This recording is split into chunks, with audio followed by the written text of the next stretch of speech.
Assalamualaikum warahmatullahi wabarakatuh. Ya, hai. Sekarang kita akan membaca dongeng Jangan Menunda Pekerjaan. Oke, yuk kita baca. Oke, yuk. Ini dia buku ceritanya. Ya, yuk kita baca. Yuk. Bismillahirrahmanirrahim. Jangan menunda pekerjaan. Seorang menteri mengeluh atas pekerjaan yang dilakukan seorang Amirul Mukminin Umar bin Abdul Aziz. Ya. Dalam sehariannya, Umar melakukan semua tugas kenegaraannya hingga larut malam. Padahal waktu yang disediakan hanya sampai pada maghrib, waktu setelah maghrib ya. Suatu hari, sang menteri memberanikan diri menyapa Umar. Wahai Amirul Mukminin, hendaknya berhentilah dari pekerjaan itu sejenak. Bukankah esok hari yang bisa dilanjutkan? Mendengar sapaan tersebut, Umar menjawab, wahai materi, hendaknya pekerjaan itu ditunda-tunda. Selesaikan sampai tuntas. Besok bukankah esok harinya pekerjaan baru yang mesti diselesaikan juga? Ya. Sang menteri tertunduk malu dengan jawaban yang keluar dari mulut Umar karena ia sering mengulur-ulur pekerjaan. Ia pun bertanya kepada Umar, wahai Amirul Mukminin, apa yang diucapkan benar adanya? Ujang sang menteri. Ya. Oke. Hikmah ceritanya, apapun pekerjaan yang menjadi tanggung jawab kita harus diselesaikan sesuai dengan waktu yang telah ditentukan.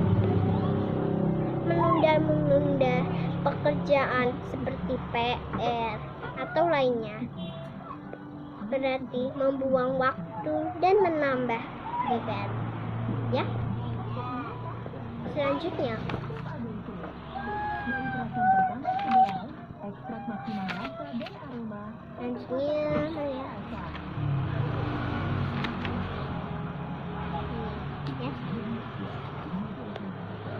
memegang amanah dengan teguh.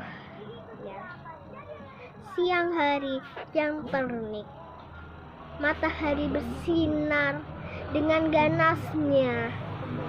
Pada saat itu Umar bin Khattab pergi ke padang pengembalaan domba. Ia melihat ke sekitar ada seorang anak pengembala sedang berteduh di bawah pohon kurma yang menjulang tinggi. Ya.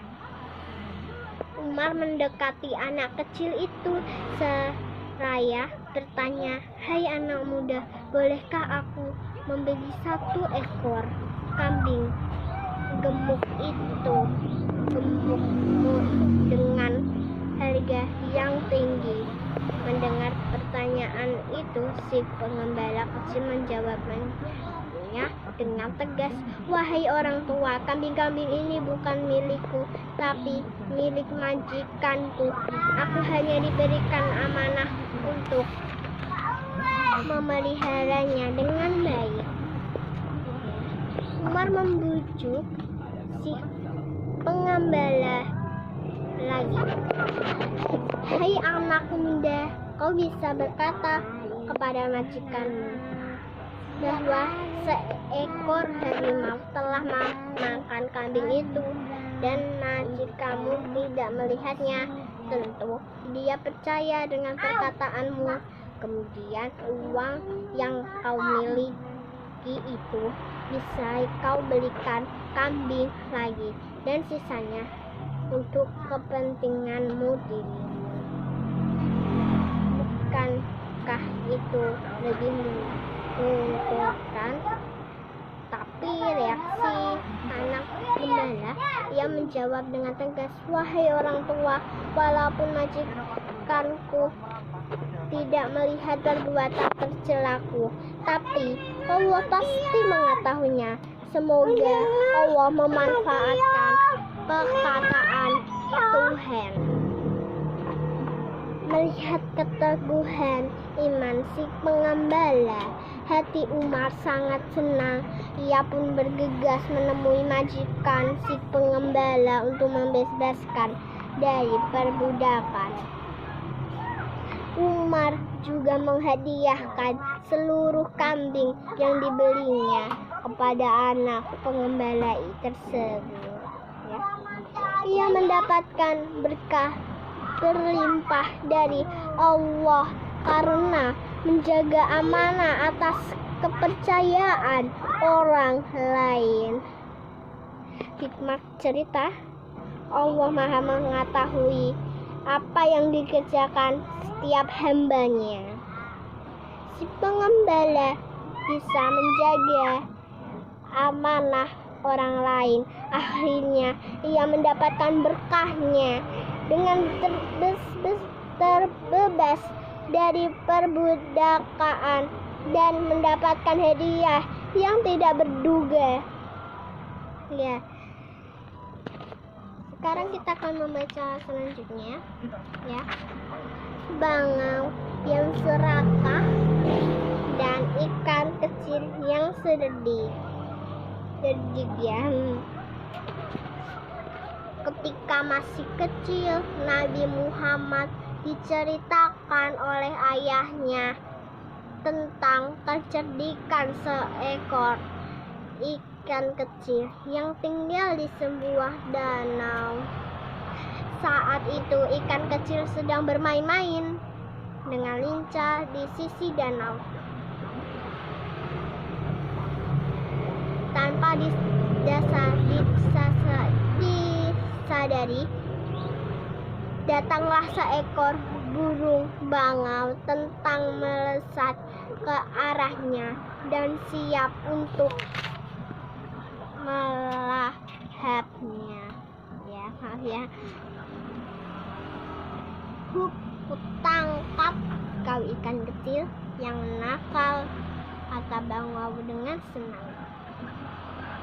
Sang ikan yang berada dalam paruh bangau tidak mau menyerah dengan kecerdikannya yang dimilikinya. Ia melakukan strategi untuk melepas dari cengkeraman bangau.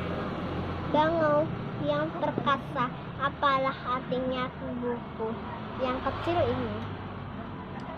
Tentu aku tidak akan kenyang. Oleh karena itu, aku beritahukan kepada kamu tempat bermainnya kakakku yang bertubuh besar dengan tanduk. Pasti kau kenyang, ya. Karena serakah burung bangau akhirnya terpengaruh dengan ucapan ikan, "Demi Tuhan, katakanlah, wahai ikan kecil," kata bangau sambil membuka lebar paruhnya yang digunakan untuk menjepit ikan kecil. Biar seketika saja ikan kecil itu melompat dari paruh burung bangau dan berenang ke tengah danau. Burung bangau hanya tertegun. Ia menyadari kebodohannya. Ikan kecil itu sungguh cerdik. Ia mampu lolos dari paruhku, gerutu si bangau. Oke, maaf ya, nggak ada hikmah ceritanya. Oke. Wassalamualaikum warahmatullahi wabarakatuh. Thank you. Terima kasih.